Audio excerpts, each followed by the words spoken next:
lucky people today will be receiving, are you ready? Your final exam review packet. Oh, just what you've always wanted.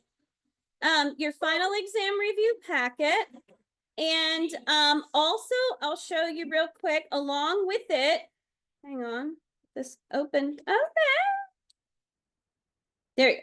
Along with it, you will also get a little extra bonus that looks like this. If you want to practice balancing equations more, this is a fun one because it tells you what, you get to, it's like multiple choice answers, but it gives you a color. And then you get to color a little mandala because some of you like to color. So there you go. Yeah, some of you are clapping, some of you are looking at me like, what? All right, so I'm going to pass out your packets and your practice stuff. There you go. And take your time with this. I'm giving it to you early so that you have the remainder of the quarter to work on it. Yeah.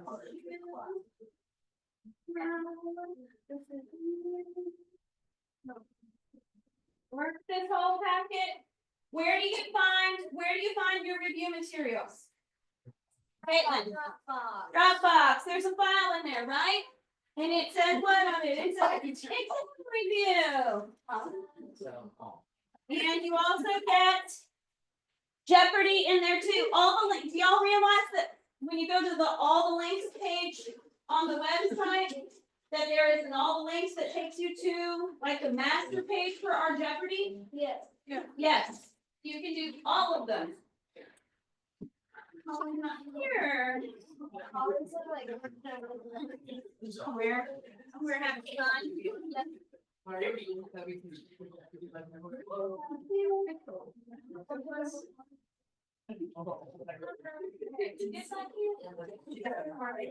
think they are. Yeah.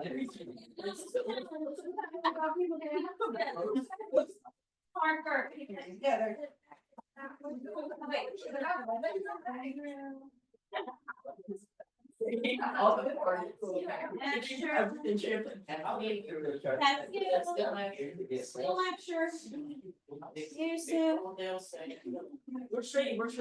They're all the same. Your names are just on them, so I know. Like for example, Colin's not here. He didn't get his.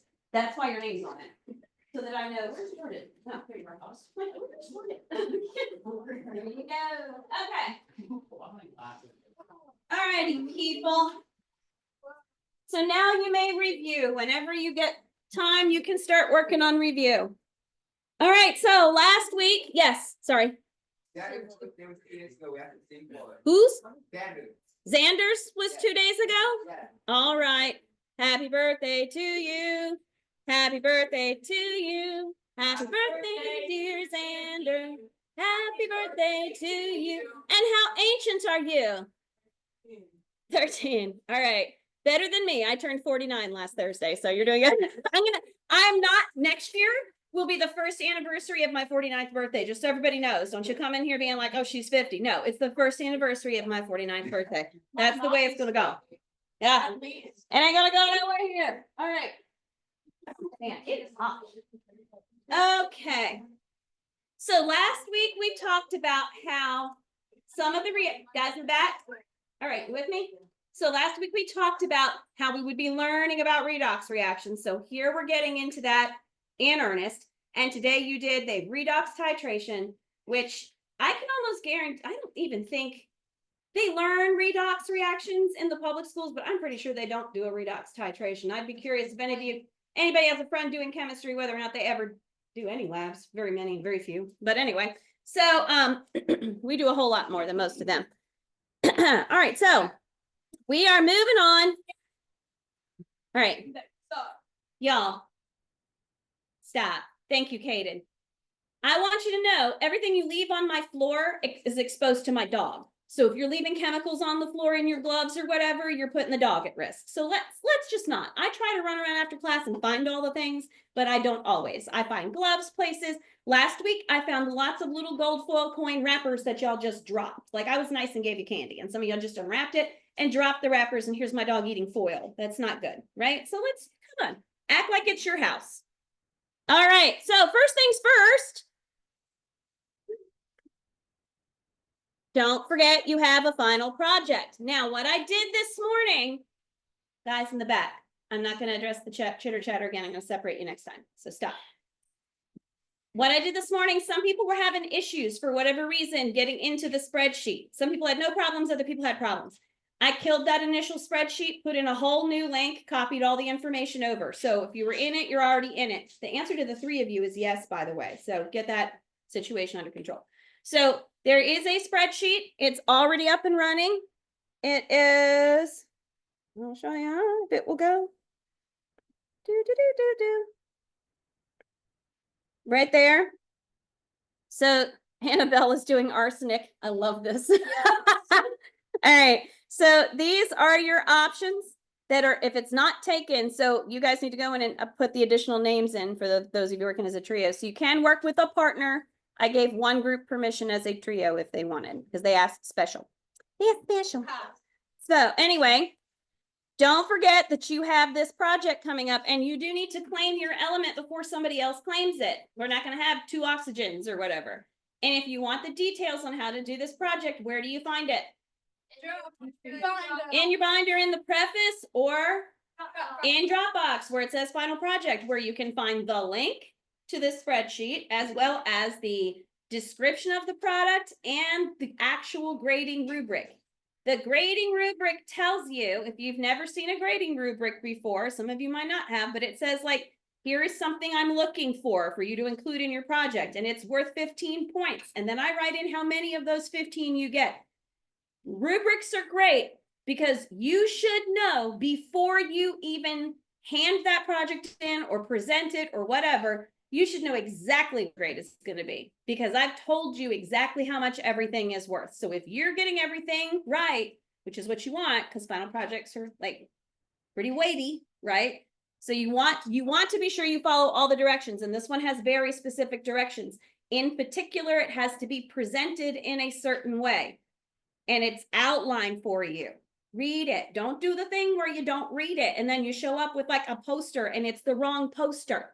And I know that doesn't matter, like showing me what you learned, but what does matter is knowing how to follow directions and staying within specific guidelines for a project, because when you have a job as an adult, that's going to be a thing that you're going to have to do. So I'm picky about how it's presented, not because I think it shows how well you know the material, but it shows that you know how to follow directions and manage a project. That's a life skill. Yes, sir. Will the way we present be counted as minus point or plus?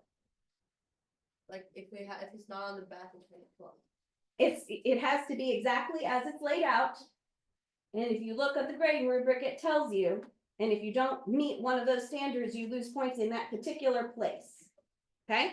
So like labs, I don't do a rubric for because I count the effort as a large part of the lab. Like the fact that you were here and you contributed is a large part of the lab, right?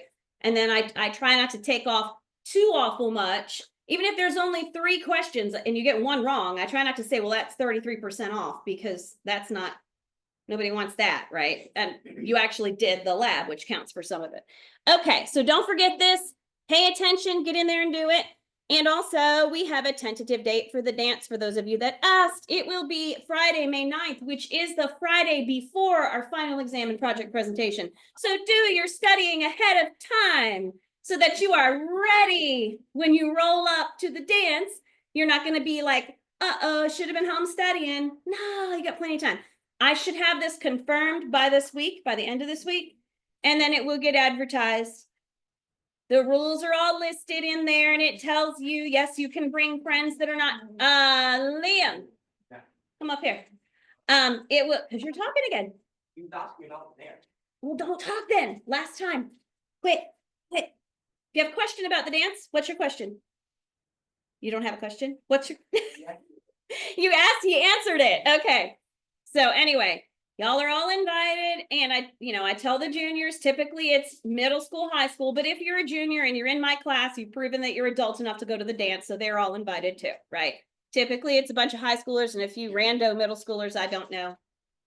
The one thing this year, and you can tell your parents this, is we need more chaperones than last year, because we had issues last year with people making messes that were unnecessary and destructive, and it's never been a problem before. But we had soap poured all over the men's room that one of the dads had to go. Well, I mean, you laugh, but some dad was here 45 minutes after he was supposed to be volunteering his time in there cleaning it up. Because if it's not cleaned up, I get fined. Not only do I get fined, but I won't be able to rent in the future, so the dance is over. So, like, if you like the dance, act like a responsible person. Like, it seems stupid, it's spilled soap, but I have to clean it up so there's no trace, or I'm gonna get nailed for it.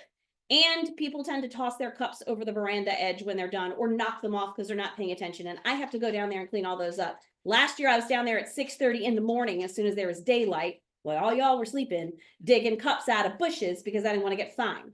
So let's not do that, right? Make it easy for me, right? Make it easy. All right, so moving on to our lesson, oxidation, reduction, reactions. This is our reaction that we just did today, and there are plenty others that you're probably very familiar with that you didn't even realize were redox reactions. So an oxidation involves a loss of electrons. Does somebody have a good, thorough definition for what oxidation is? Caitlin is tentative. Yes, dear. I don't have a thorough Mm-hmm. definition. What have you got? Oxygen, because Oxygen's involved? Yes. You've gained an oxygen? Yes. Okay. All right. So oxidation is, yes, gain of oxygen. It is loss of hydrogen and loss of electrons. Think real quick about when water ionizes, you get an OH negative and an H plus, right? That H plus. So if you lose, when it says loss of electrons and loss of hydrogen, well, keep the water in your mind for a minute. Just put it in the back of your head, the H plus and the OH negative, because we're going to come back to that in a minute, because that's the easiest example. All right, so your gain of oxygen, your loss of hydrogen, and your loss of an electron. All right, and then reduction involves your gain of electrons. Does anybody have a good definition for reduction? So reduction is the loss of an electron, the gain of hydrogen, and the gain of, loss of oxygen, gain of hydrogen and the gain of electrons. So this is where people get confused, because we talk a lot about electrons, but we're saying it's reduced. But reduction involves gain of electrons. So if we're gaining electrons, what are we reducing?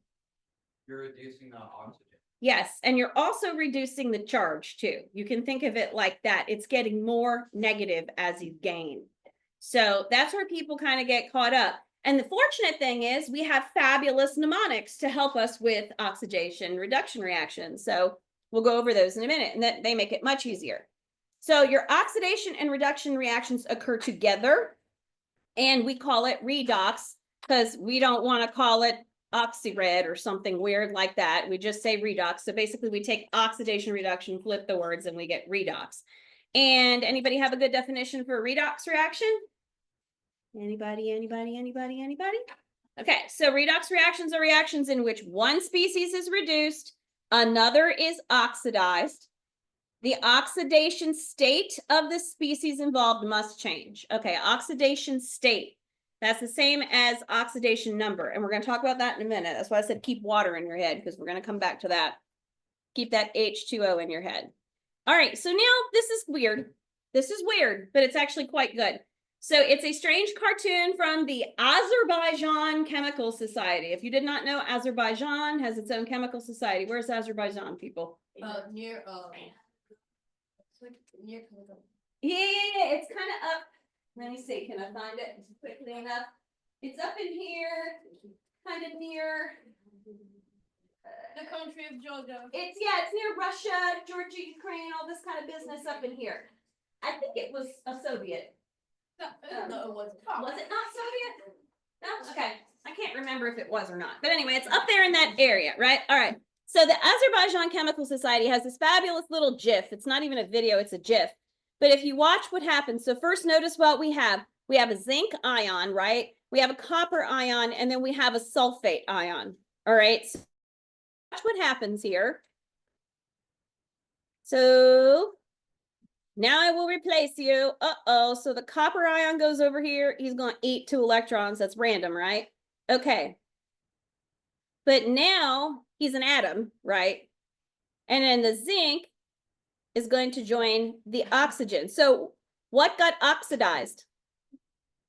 The zinc got oxidized. What got reduced? The copper, because it gained electrons. Its charge, it gained electrons. So let's watch. Again, the copper gets reduced because it gains. And the zinc gets oxidized because that SO4, the O in the sulfate, is now combined with the zinc. Oh, they're friends now. Azerbaijan Chemical Society. Thank you for the GIF. All right. So here's mnemonic number 1. What was our last mnemonic? What did we do mnemonics for? Remember, everybody did one.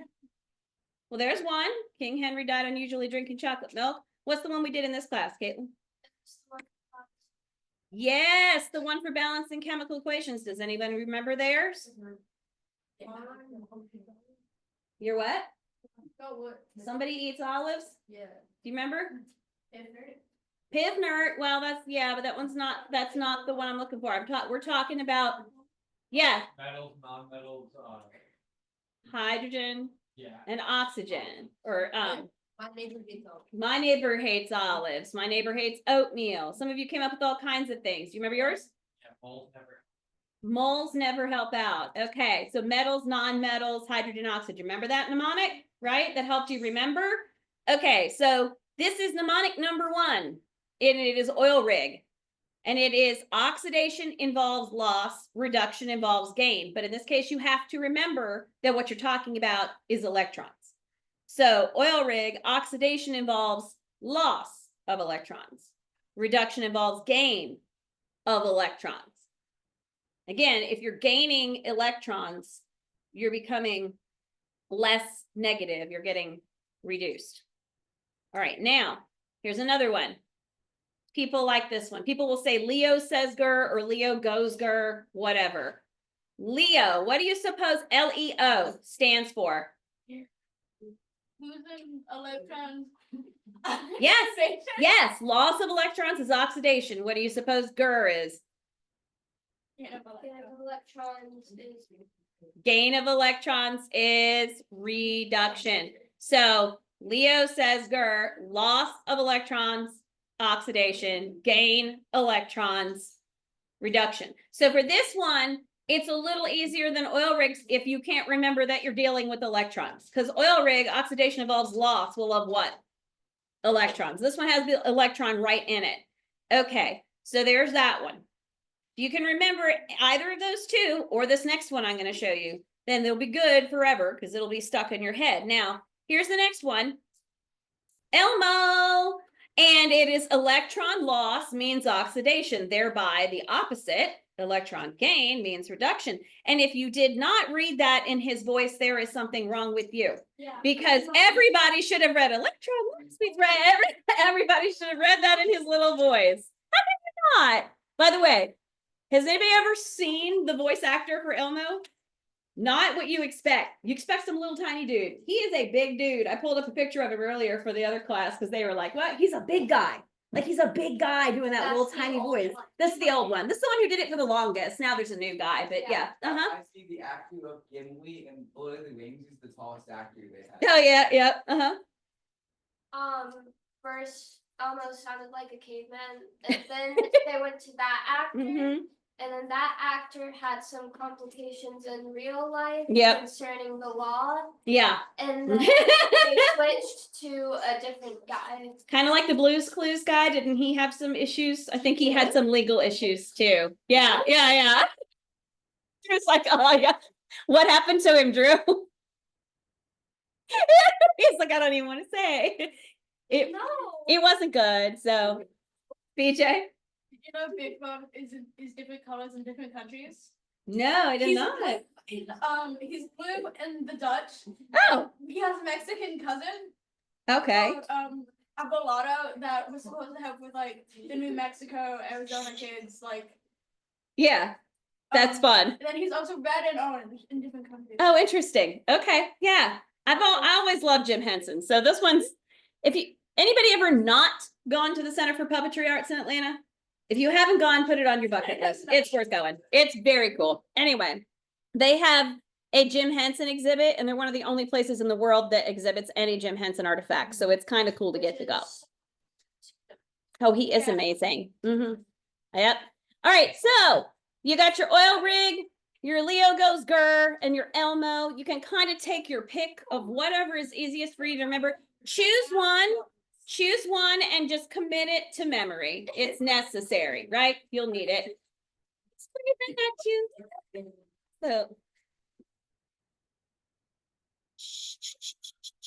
guys in the back, come on, y'all. All right, so oxidation reduction reaction, oxidation numbers. Okay, now this is stuff that y'all can do that the juniors don't do, but the juniors need to know exist. So oxidation numbers, can anybody describe that to me? What an oxidation number is? Jordan. The amount of oxidation. Okay. Anybody have a different way to describe it? No? Okay. So it's also called your oxidation state, and it's the total number of electrons that an atom gains or loses in order to form a chemical bond with another atom.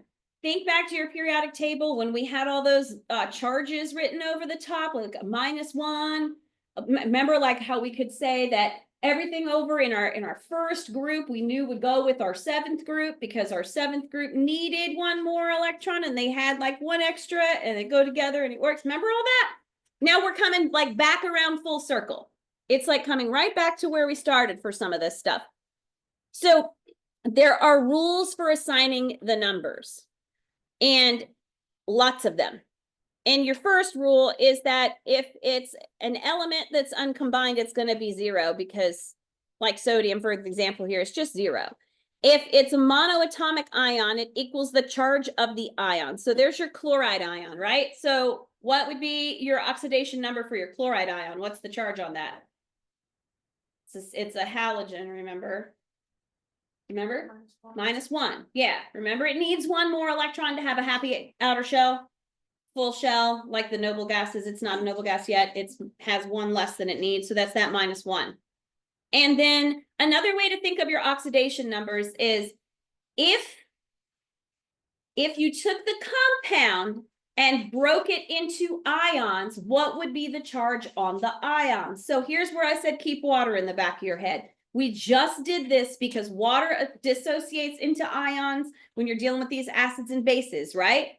And what 2 ions does water dissociate into? OH negative and what? NH plus. Okay. So the hydrogen oxidation number would be +1. And what would the OH be? -1. There it is. So if you can keep that kind of process in your head, that's what you're doing. So the more electronegative an element in a binary compound is assigned the number equal to the charge it would have if it were an ion. So that's kind of what we're talking about. So there's lots of these rules, okay? And fortunately, though, for most of the levels of chemistry that you'll do, you can kind of follow like a periodic table situation. So we said it was the oxidation state is the total number of electrons that an atom gains or loses to form your chemical bond with another atom. So remember I said, think back to your periodic table. There it is. Here's your charges. So basically, if you break down a compound into ions and you look at those ions, you go, okay, what's the charge going to be? There you go. And if it's a binary compound that is the ion, then you go with whichever one is more electronegative. So this looks familiar, right? We remember this? Yeah. All right. So how do you identify a redox reaction? Oxidation and reduction both occur in a redox reaction. So it's 2 half reactions that make the complete redox reaction. There's the oxidation half and the reduction half. And when you put them together, you have the full redox reaction. So if one particle gains electrons in a reaction, some other particle must lose them. So you look for the change in oxidation number. Now, so it doesn't get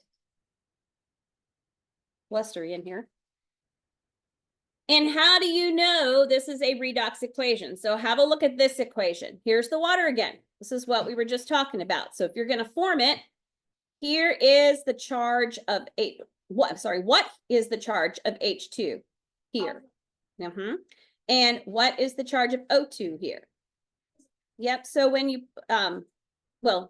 So when you put them together over here, what you're getting is, think back, how does hydrogen bond with oxygen, and why 2 hydrogen for every oxygen? This is a redox reaction because atoms are being reduced. Oxygen gained 2 electrons. Right here, it's -2. It gained 2 electrons. That's a negative because it gained 2 electrons. And and oxidized hydrogen loses 1 electron to go from a charge of 0 to a charge of +1. So let's talk about half reactions. Does anybody know a good definition for a half reaction? What you got, Jordan?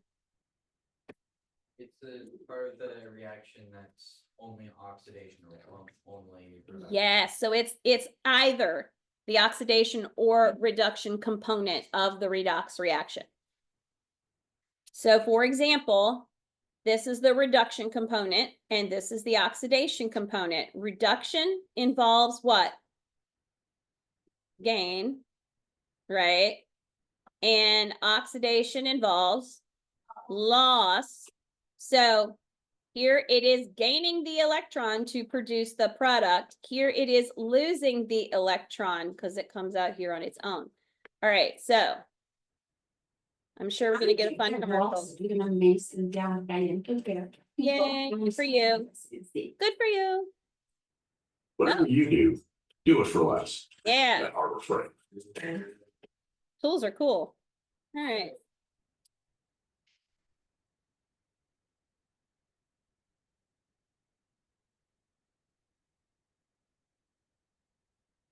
In this video, we will learn how She to write hits her half mic a equations lot, for so simple just redox reactions. try to tune it A out. half equation shows what happens at one of the electrodes during Too electrolysis. close. So we do need to be able to Back up. complete Yeah. and balance half equations for these reactions. Yeah. Remember that oxidation occurs at the anode and reduction occurs at the cathode. Let's have a look at a simple redox reaction.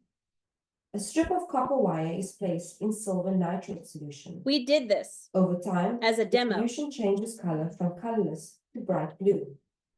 You will also observe Remember it? silver metal crystal deposits on what was once copper wire. Right, we did this one. Why is the solution turned blue? Pause and think. This is a single displacement reaction. Copper metal, which is higher on the reactivity series, has displaced silver in silver nitrate. So when I showed this to you, I showed it to you as an example of a single replacement reaction, but it's also a redox. The solution has turned blue because of the copper-2 ions in the solution. This is also a redox reaction where a reduction and an oxidation are occurring simultaneously, hence the term redox. Remember that oxidation means the loss of electron and reduction means the gain of electrons. So for a redox reaction, electron transfer has to happen with one substance losing electron and another substance gaining electron. The silver nitrate is an ionic solution containing Ag positive and NO3 negative ions. So here is the equation again. All the ions shown separated.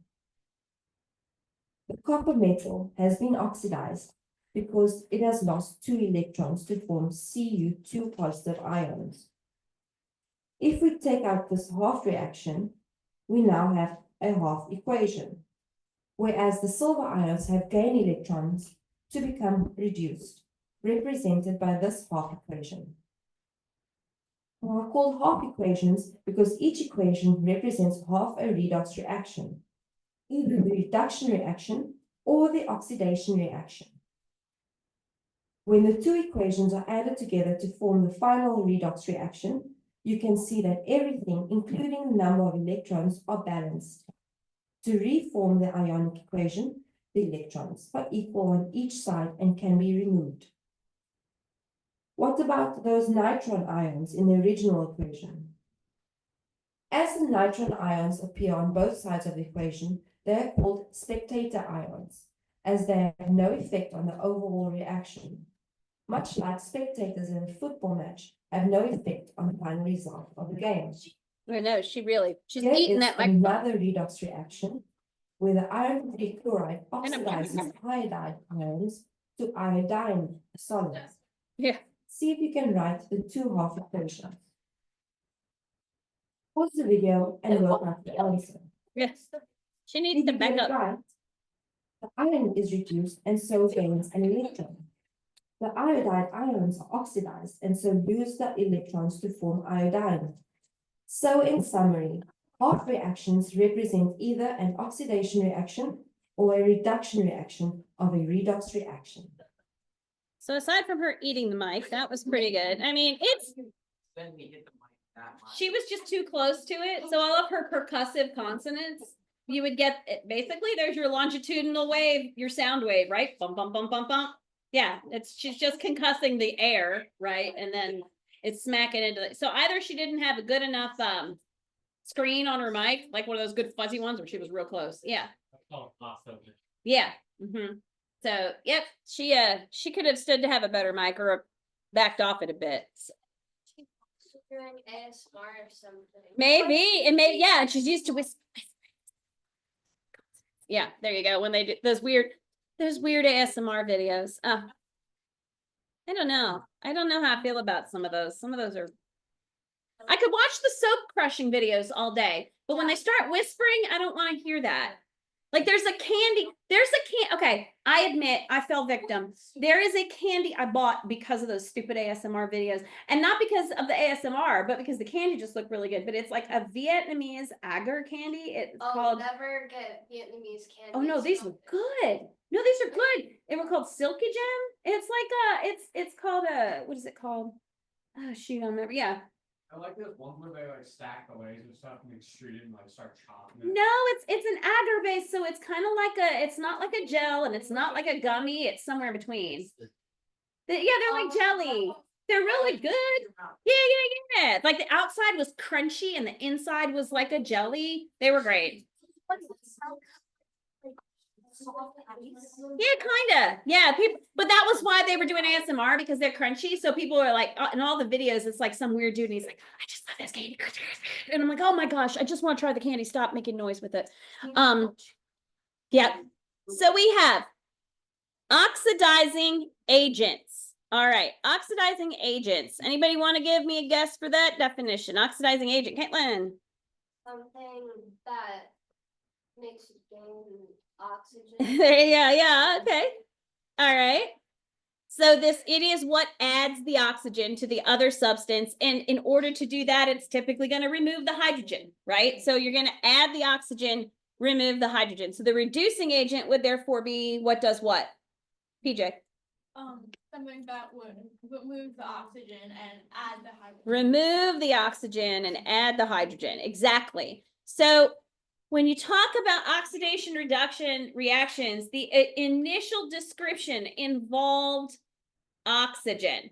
So that's where the reducing actually comes from. Oxidizing, you're adding the oxygen. Reducing, you're removing the oxygen. It is reduced in oxygen content. That's where it originally came from. But like a lot of things in science, we go, that definition wasn't good enough. And now we have it situated with whether it gains or loses electrons versus gains or loses oxygen. But the naming came from the oxygen situation.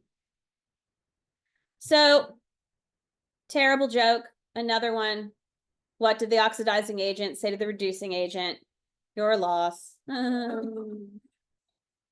a million science jokes with this little cat meme. I don't know. He's kind of cute. I don't even really like cats, but he's kind of cute. So how do you do this? How do you balance redox reactions with half equations? All right, so this is in your book. Balancing redox equations using the half reaction method. These are the steps. So if you were to have a lab like today where you would have to do half of an equation, these are the steps that you would follow to get it done. So you gotta write your unbalanced equation in ionic form. Remember writing ionic equations? Yeah, excluding any spectator ions. You don't need to worry about them. Then you got to give them their oxidation numbers, which remember you can usually find on that periodic table, the little chart I showed you before. And then you balance your half reactions by separating it into your two half reactions. For each half reaction, you have to balance the atoms other than hydrogen and oxygen, balance oxygen atoms by adding water as needed, balance hydrogen atoms by adding 1 hydronium. Oh my gosh, this seems complex, right? It can be. It can be complex, all right? But it's something that if you continue in chemistry, you will have to get good at. For this class, I want you to know how to do it. Not going to be like giving you hundreds and hundreds of these, but if you continue with chemistry, you'll have to learn how to do it. So he's going to show it to you here. So here's a walkthrough of how it's done with whatever ad we get first. As long as they're not political ads, I really don't care anymore. But those were murder. Maybe.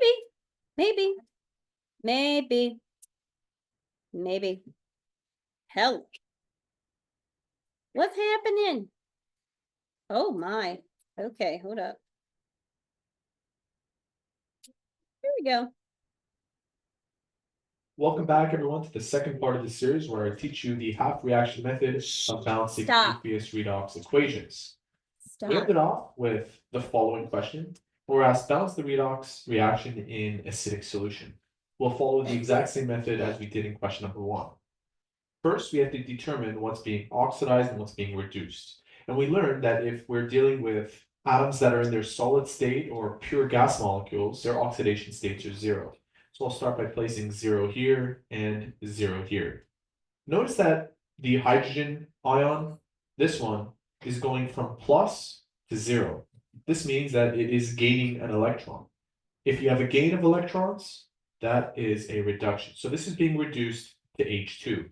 Chromium is going from 0 to 2 plus. It is a losing electron. So we say that there's an oxidation happening here. Let's write those out exclusively. So we have oxidation, O. We have Cr solid, and that is forming Cr2 plus. And for the reduction, we're going from H plus aqueous over to hydrogen gas. Now we need to balance this in 2 ways.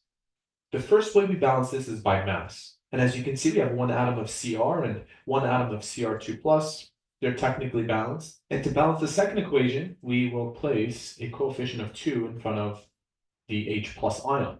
Now both are balanced. Why do you put the This 2? form of Because there's balancing 2, right? involves charges. Here we have a 2 plus charge, and here the charge is 0. So to balance this out, I'll write down plus 2 electrons. And over here, since we have essentially a charge of 2 plus, I'll write down plus 2 electrons. At this point, we have to make sure that the charge in the oxidation and the reduction equations are equal. This one has a charge of 2 and this one has a charge of 2, so we can proceed now to adding up these 2 equations and canceling out where there are commonalities in the products and the reactant side. For example, we have 2 electrons here and 2 electrons here. They both cancel out, and you add the products together. We have a product of Cr plus 2 H plus ions. Those were our reactants in both reactions.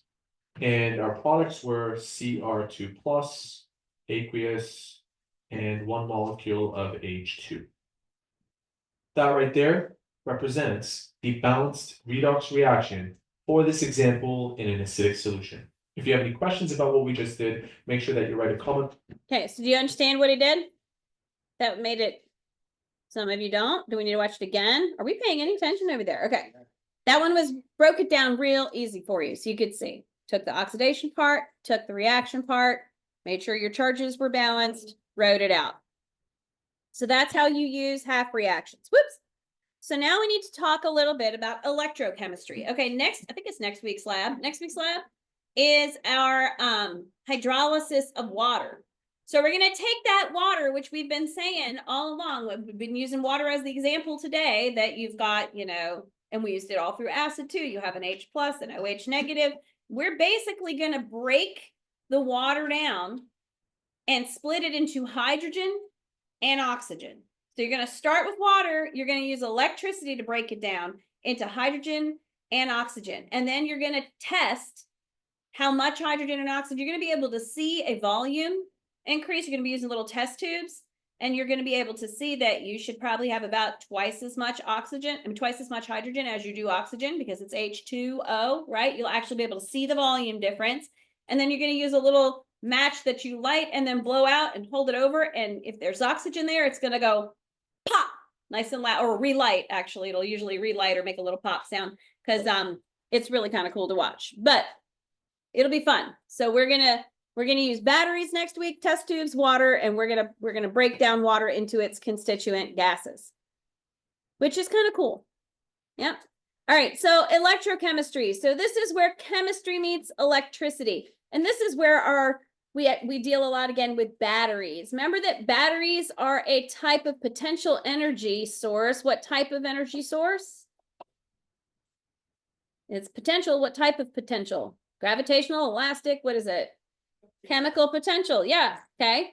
When it's not in use and it's just sitting there on the counter, it's a source of chemical potential energy. So would be food, right? Same idea. So electrochemistry is, anybody want to define it for me? T. Jordan? Yeah, T.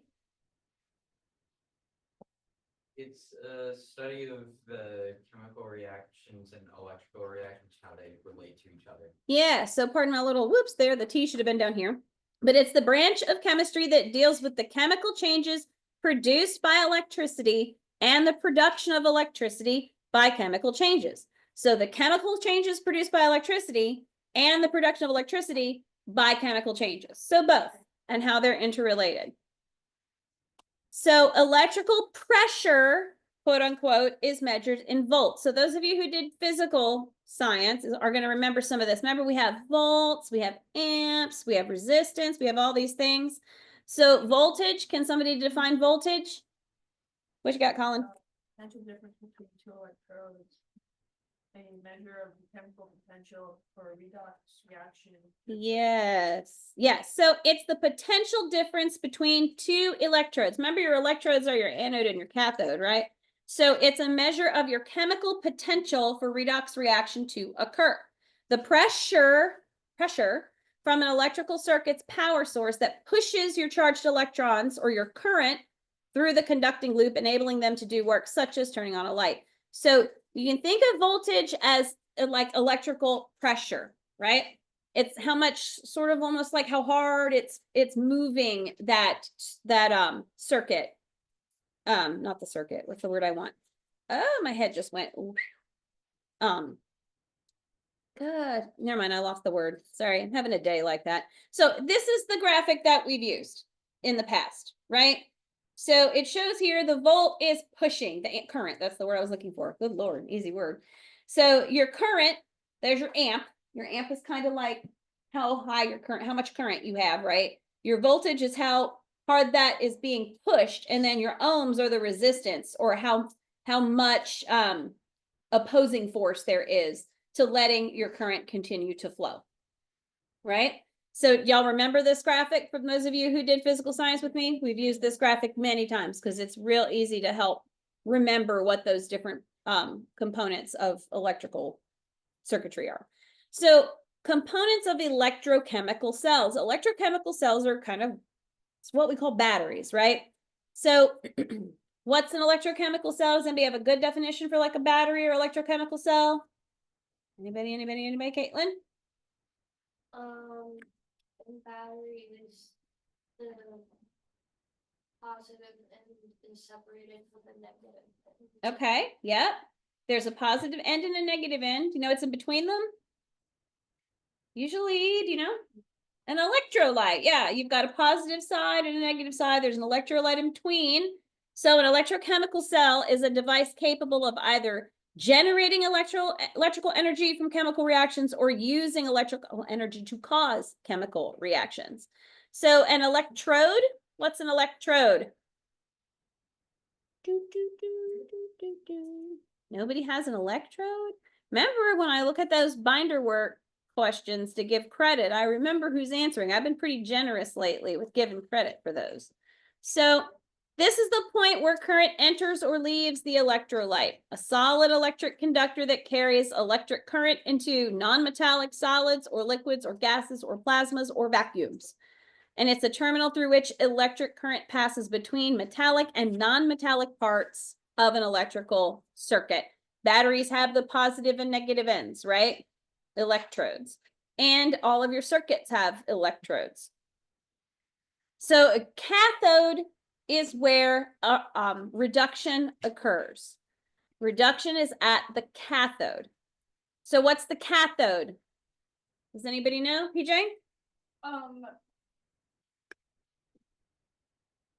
An electrode where electricity either comes or goes. Okay. Something like that. Do we know which electrode it is? Do you know, Colin? Were you gonna hazard cathode? Are you gonna hazard a guess? Oh. Reduction takes place. Negative. Negative. All right.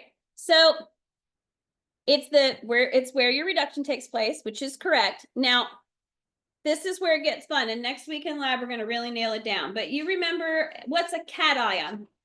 Positive. It's, yeah, go ahead, say it. Positive. It's a positively adorable ion, right? It's positively adorable. And what's the anion? Again. It's an onion with a bad attitude. Yep. It's the negative, right?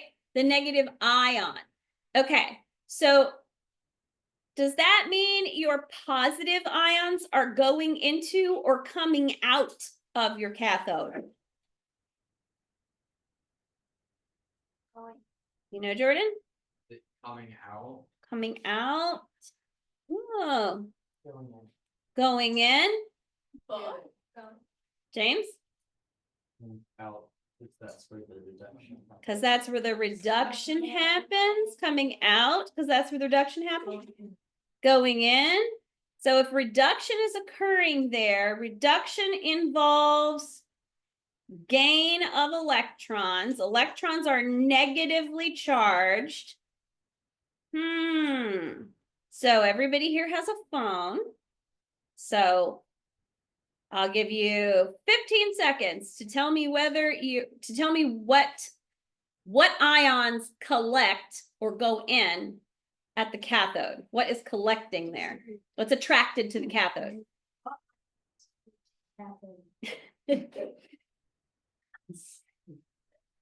Positively charged ions. Positively charged ions go to the cathode. What do you have? Cations go to the cathode. Come out or go in? Flow out. See, our 15 minutes is taken away. And collected the cathode or the cathode. Okay. it moves towards the cathode. What moves towards the cathode, PJ? Positively charged ions move towards the cathode, as it's negatively charged. So the cathode is negatively charged, but it's where your positively charged ions go. Okay, so this is where people get messed up because everybody says, oh, cathode, positive, that must be the positive electrode.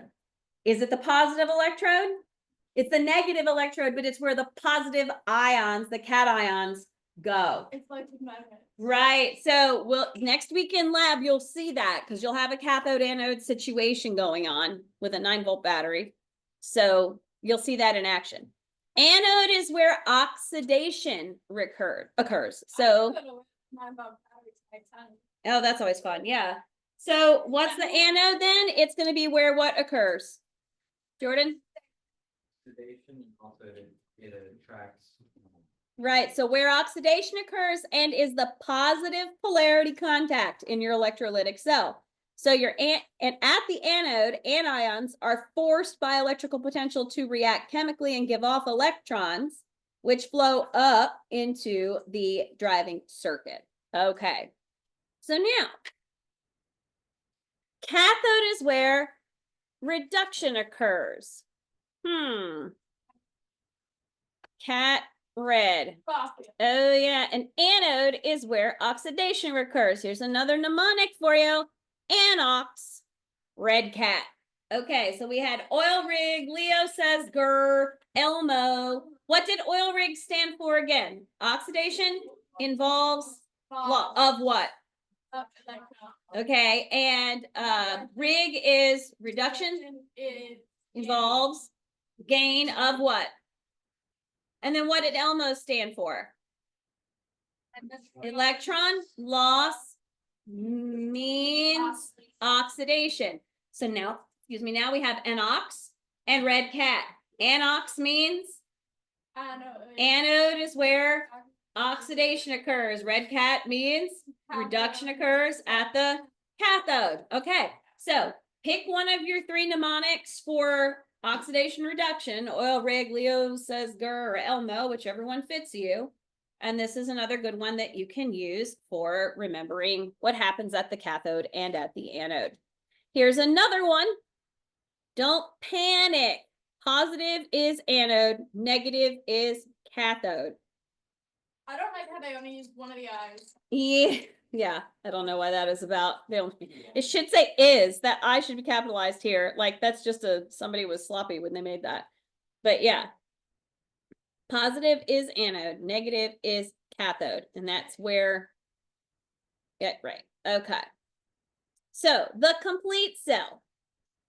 So here is an example of an electrolytic cell, an electrochemical cell. So if you were to take a battery apart, this is what you would see. I don't recommend doing it unless you have gloves and all kinds of. Now here's the thing: batteries, the batteries that we use, like you know your D's and C's and A's, triple A's, those are alkaline batteries. But people like to use the term battery acid. Is that going to be accurate necessarily? Not necessarily, right? Okay, so you've got anodes, cathodes. You've got an insulating washer, wax seals, sand sometimes you'll find in them, depending on what kind of battery you're dealing with, carbon, and then different here's your electrolytes is in this paste, right? In this case, it's in a paste.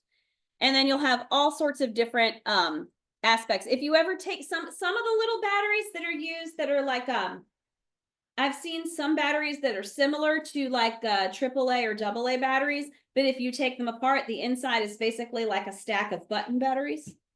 So then you have to like go into those button batteries if you wanted to see what was inside of them, right? Here's another example over here. This is probably what you're most familiar with. This looks like a C or a D battery, right? This little, you know, that little button on the end, that's your which end, positive or negative? That's your positive end. And then your negative end's a little indent, right? And then shows you here what's in it. If you've never taken apart, that's what's in one. Whoop, whoop, whoop, whoop. Yeah. There you go. Oops. All right. So pathways for moving charges. All right, how does the charge actually come out of a battery? How does it actually work? You know that when you put a battery in a toy or a remote control or whatever, that you have a positive and a negative end, and you know that you're completing a circuit by putting that battery in, right? You're making sure that everything goes all the way through. Well, how does it go through? So in any electrochemical process, electrons flow from one chemical substance to another, driven by a redox reaction. Redox reaction occurs when electrons are transformed from a substance that is oxidized to one that's being reduced. The reductant is the substance that loses electrons and is oxidized. The oxidant is the species that gains electrons and is reduced. Oh, now we have new words, right? The associated potential energy is determined by the potential difference between the valence electrons in atoms of the different elements. So that's how you get, you know, what your potential energy is going to be determined. Again, here we are back at electrons. Everything comes down to electrons. So our types of electrochemical cells. We have galvanic cells. Oh, does that sound familiar? Yeah, galvan. Oh yeah, our friend. We're going to be revisiting him a little bit this week and a lot next week. Galvani, our friend. Electrolytic cells. Ah, yes. Here's our friend, Luigi. Now, here's a lady that's going to tell you about Luigi in case you don't remember your friend Luigi. She's going to remind you about your friend Luigi.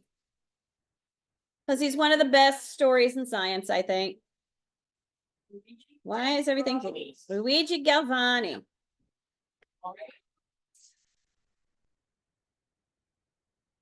This lady does a good How does exposition. Galvani make a dead frog jump? And how does that lead to the battery? And hey, didn't a guy named Volta invent the battery? Well, I'll tell you, and along the way, I'll talk about professional misconduct, a surprising accident, the inspiration for Frankenstein, and the building blocks of life. Ready? Let's go. Remember this? Yeah. Electricity, electricity, electricity, electricity. Sometime in 1790 or 1791, an Italian Guys, anatomy professor named stop. Luigi Galvani was playing with electricity machines and hoping to find something interesting to publish. See, Galvani was a member of the Academy of Sciences at the Institute of Bologna, and he needed to submit a research paper every year. For the previous 4 years, he had published research on the hearing of various animals. However, that year his work was stolen by a rival, so he needed a new research subject, and quickly. Therefore, he turned to the newest subject of electricity and got several assistants to help him. He had static electricity machines that you could spin to produce large static charges, and jars called Leyden jars that could store the charge and give it a terrifying jolt when you connected them in a circuit. One day, unrelated to his electricity experiments, he happened to put a dissected headless frog on the table while his assistants were running these electrical experiments. He never said why he was cutting up frogs in the first place. A popular myth is that he was making frog soup for his sick wife. However, it seems much more Yum. likely that he was dissecting the frog for anatomy lectures. He was an anatomy professor after all. Anyway, there was a dissected frog on the table. Here is how Galvani described what happened next. Quote, I had dissected and prepared a frog, and I had put it on the table where there was an electric machine. As soon as one of my aides, by accident, touched the internal nerves of the frog with a scalpel, at once he saw all the muscles go into violent convulsions. Galvani was deeply surprised to see the headless frog jumping, and did a series of bizarre and macabre experiments, like frogs in a jar, and frogs in a circle, to determine what would make the frog dance. Galvani, or honestly his assistant, discovered two things with this experiment. First, they found that frog legs are an extremely sensitive machine for sensing electricity, superior by a factor of 5,000 to anything non-biological available at the time. Secondly, and more importantly, Galvani started his study of how electricity works in living systems. He found that muscles contract with electricity and nerves send messages with electricity. In truth, electricity is the building block of living systems. We think with electricity, we hear and see and smell with electricity, our hearts pump with electricity, and our muscles move with electricity. This is not just true for frogs. All animals' biological systems are electrically based. Now, it took a further 150 years to truly understand the complex beauty of the biological system, but Galvani started us on that path. Galvani then decided to move his frog experiments outside to see if thunderclouds could make the frog jump as well as static electricity would. This was 38 years after Benjamin Franklin flew his kite in a storm, so he's not surprised at all to find the frog jump theatrically in thunderstorms. However, something else happened that was truly unexpected. Sometimes the frog would jump on clear days with no static electricity or atmospheric electricity involved at all. What was going on? At first, Galvani wondered if the frog stored electricity from past atmospheric storms. However, soon he realized it had nothing to do with the weather. It had everything to do with his garden. See, Galvani had iron railings surrounding the garden that he Mention that, hooked his man. frogs on.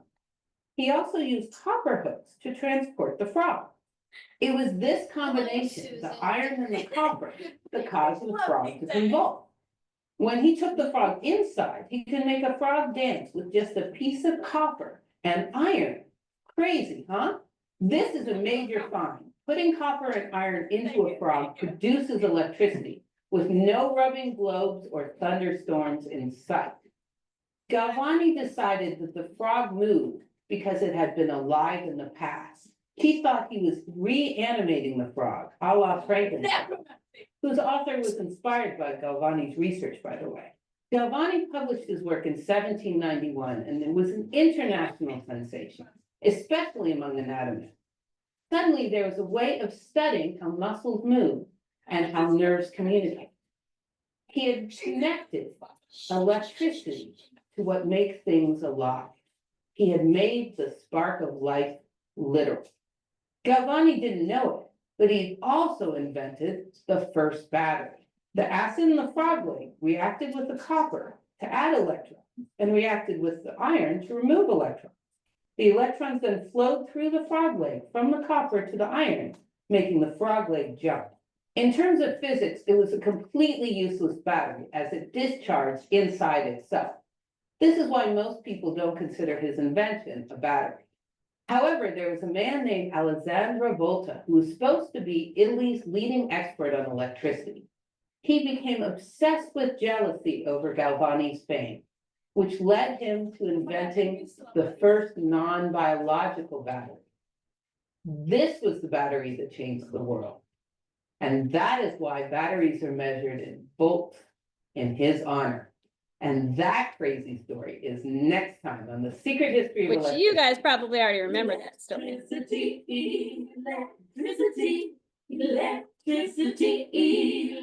It's fine. Thanks for watching my video. So- Please remember to give it a nice thumbs up. One Also, of the make sure to things check- that you may have seen videos of, you ever seen the videos where like, it's usually sushi restaurants where they have a very recently dispatched squid, for example, and then they pour soy sauce on it and it goes, woo, and all its little tentacles move. Have you seen that? Why? Electricity. Ions and salt. Yeah, there's a lot of salt in soy sauce and it's the ions in that salt that are helping move the electrical signal through the muscle tissues, and then the little squid will do this. So some chemicals are going to be better electrolytically than others. And I remember one of the things that I did in college is we had frog legs, kind of like that, where we had, stripped it down. There wasn't much going on. And I've told you about pithing frogs, right? I've told some of you about. So if anybody goes on to major in biology or do any sort of pre-med or pre-vet or anything like that, you're gonna need to do, especially if you do a neurobiology lab, you're probably gonna use frogs, and you don't want the frog's brain functioning, but you do want its central nervous system aside from its brain functioning. So you get to engage in a lovely process called frog pithing, where you you get a little live frog in your hand. This is where you find out if you've got the guts to hack it at med school, but you got a little live frog in your hand. And then you stick the scissors in his little mouth, his little open mouth like this, and you stick the scissors in and you cut the top of his head off real fast. And then you can see part of his brain, what's left half of the brain, and you take a long, sharp, like a needle tool, and you run it down his spinal column a couple times. It's called pithing the frog. And now the frog has a spinal column that'll still function and nerves, all these, peripheral nerves that function, but no brain function. So now no matter what you do from now on out, you're not hurting the frog because the frog's brain is gone, right? So one of the things we did is the same kind of situation where we had electrodes hooked up to a little frog leg, and we were testing different substances to see whether or not it caused the muscles to twitch. We had them hooked up to a little EEG to see them move, right? All that fun stuff. But we had solutions of various chemicals, and we had stuff like, I know we had caffeine. I think we may have had it was stuff that you would typically come in contact with or maybe not typically, but people consume, because I think cocaine was one of them. Yeah. So, not that. And then nicotine and a bunch of other things. And we were dropping it on the little leg to watch the leg move. And it was funny because my lab partner and I thought it was hilarious that the thing that actually finally killed it, made it stop functioning was the nicotine. Nicotine did it. So where do you get nicotine from? Cigarette. Yeah, cigarettes. That did it. It went, and then it just kind of died on us. It wouldn't do anything else. We're like, nicotine killed the frog leg. So yeah. That was fun. I remember I had a giant piece of white paper from the EEG readout. It was huge. And I had to go back and look at You can see that it's an oscilloscope, so it'll print out things in a, like a wave pattern. And you can watch where a muscle contracts and then levels off. Muscles contract, they're supposed to contract regularly. Anybody ever had an EMG test done? Oh, you've had an EMG? Not fun, is it? No, I had it too. Yeah, when I had the nerve damage, I had it done. I got like 32 pricks. It was not fun. But what they do is they stick a needle in your muscle and then they tell you to contract that muscle. And they read on the oscilloscope the contraction. It should look like this, like. But if it goes crazy and it's not contracting regularly, then they know there's a nerve problem. So I had a nerve damage issue. It was not fun. Yeah. What if he's smooth? That's not, it won't be. It's not. If you look at it from a distance, it's smooth, but you can actually see the contraction, on there. But EMG is no fun. Because they stab you and then they're like they would stick the needle here in this muscle. Because it was a radial nerve, median nerve problem I had. So it's stick it in like this muscle in your hand and then tell you to lift your thumb. But there's a needle in the muscle. It's not good. Don't recommend unless you need it. All right, so whoop. That's your doctor recommends. Unless your yeah, well, if your doctor recommends it, obviously do it. But Andrew, please. But if you don't need it, don't do it for fun because it's not fun. All right, so Chapter 17, Section 1, it said assign oxidation numbers to the atoms in each of the following. So I'll give you a minute if you've already, anybody done? No? Okay, I'll give you a minute. See if you can figure out, at least pick one of these and see if you can come up with the oxidation numbers for them.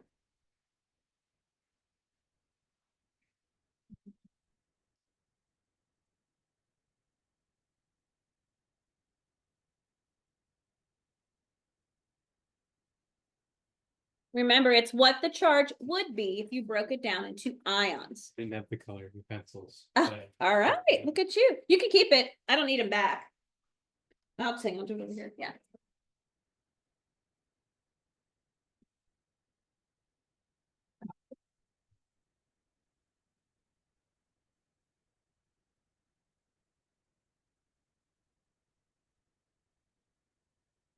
Sorry, I hit that too soon. You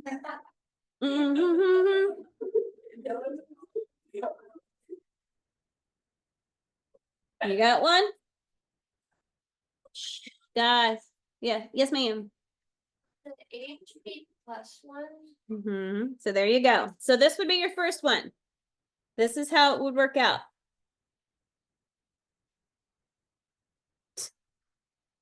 Is someone having a crash course before you? Yeah, apparently. Apparently that's what we're doing. Yes.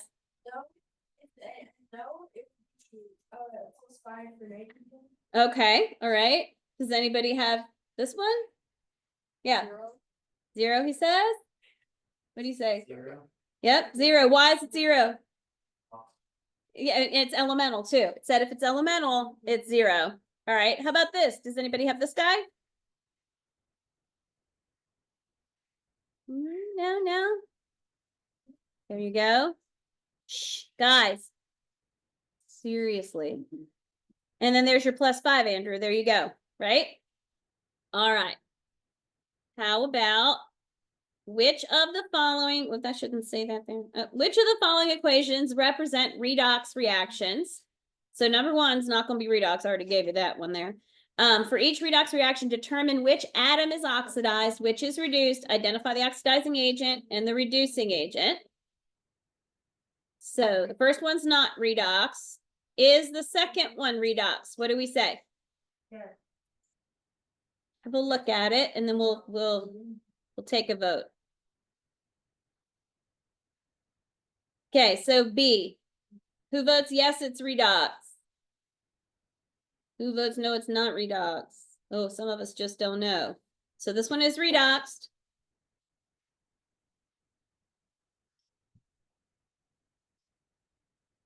All right, how about C? All right, take a look at it.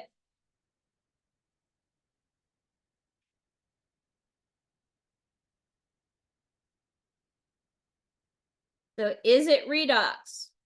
Who says yes? Who says no? So it's redox. Your hydrogen is oxidized. There it is here. It gained, see, look, it gained a oxygen. Right? And how about the last one?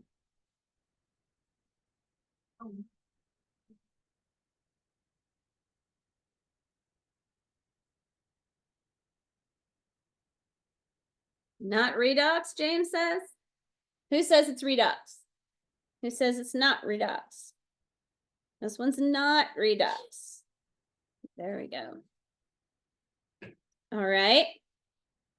If you wanted to use an electrochemical cell to deposit a thin layer of silver metal onto a bracelet, which electrode would you make the bracelet? Explain using the equation. So how would you do, this is electroplating, right? A lot of the metals that you come in contact, jewelry, things like that, dishes, a lot of it is like silver plated. You heard of something being silver plated versus being pure silver? Yeah, or gold plated. It means it just has a very thin layer on the outside. How do they do that? They don't take silver and hammer it into like a paper thin sheet and then like brush it onto something. They use electricity. What do you think? Oh, liquid. Yes, they do put it in a liquid. You take a battery, two pieces of metal, one with the silver and one with the different one, put it in water. Okay. Okay. All right. Yeah. So your cathode is where you're going to put your bracelet. Depositing silver onto the bracelet requires the reaction that your Ag plus your electrons there. Your silver, that's your Ag, right? Takes place on the bracelet, and it's a reduction reaction which must happen at the cathode, right? So you would put it at the cathode, and we've got some videos of electroplating. I think it's in next week's slideshow, but it shows you how electroplating works. So real quick, I want you to look at what I handed out to you today for your exam review. Look at that real fast.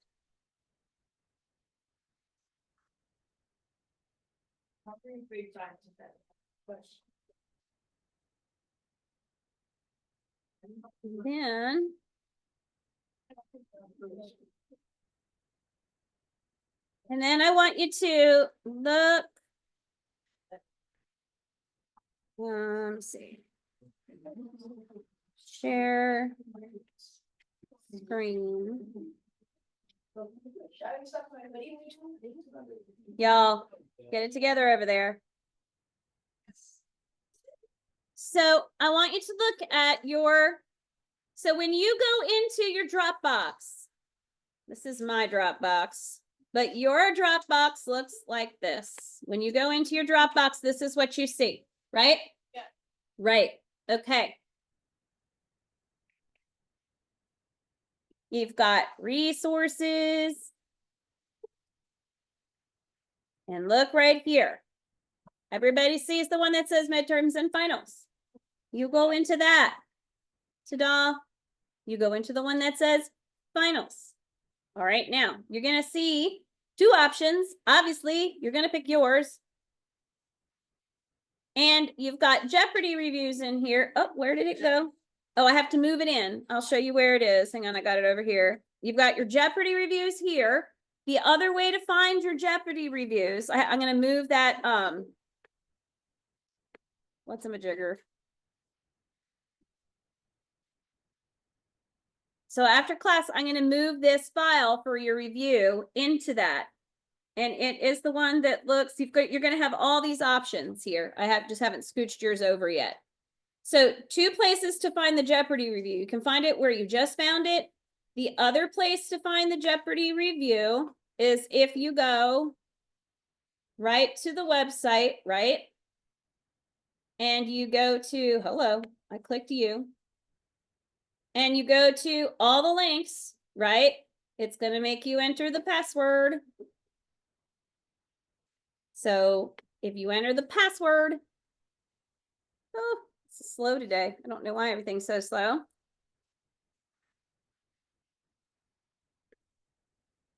That's what I don't know if everybody's seen this, so I just want to make sure everybody knows where it is. Look right, here's where you get into your forums, right? You do that all the time. Right there. Jeopardy reviews. It's going to take you to our page for all of them. And what I mean by all of them is literally all of them.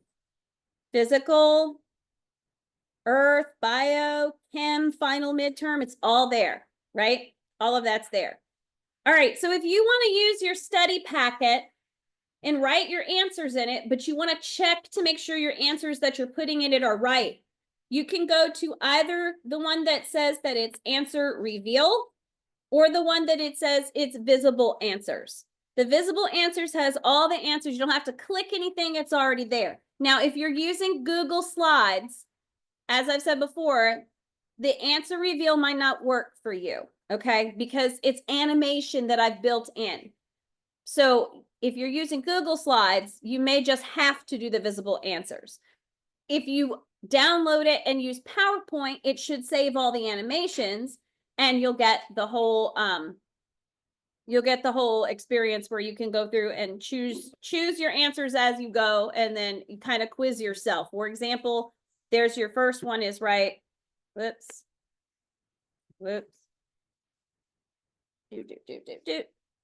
So like that. Right? If you're using Google Slides, that's all you're going to see. So you'll have to go to the one that doesn't have any animation. But like, for example, what are our 3 answers here? What are they, Caitlin? It assumes science is in a binary state. Here's your number 1. A poor understanding and one does not. Yep. Other, Uh-huh. vice versa. That's it. And natural science is about narrowing uncertainty. That's perfection. There you go. So it helps you if you use this one, if you download it into PowerPoint, if you have the ability to do that, then you can actually practice with yourself like that, Andrew. Thank you. Okay, question, Yusuf? You can't just print this the exact same thing in the study kit. That is the exact same thing in the study. So the study guide, the purpose of the study guide is so that you can actually like look up your answers or write your answers and then you check them with this, right? And then there is science that says that if you write things down, your brain and hand make an additional connection and it's more concrete in your head. If I didn't give you the study packet to fill out, you could get all the same information from here, but there's something about writing it down and it really does work. So I recommend writing it down, right? Okay, y'all are good. I'll put your money up on the counter. Caitlin's rich today. Oh, y'all are good. Yes. Could you verify my like forum account? Your what? Your Like,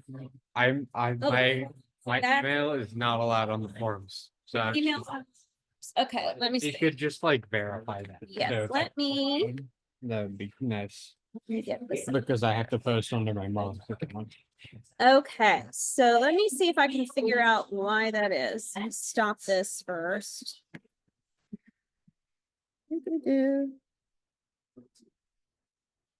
on, it's just slow. There it goes. I'm trying to right click it. There it goes. Oh, It just okay. doesn't, it's laggy.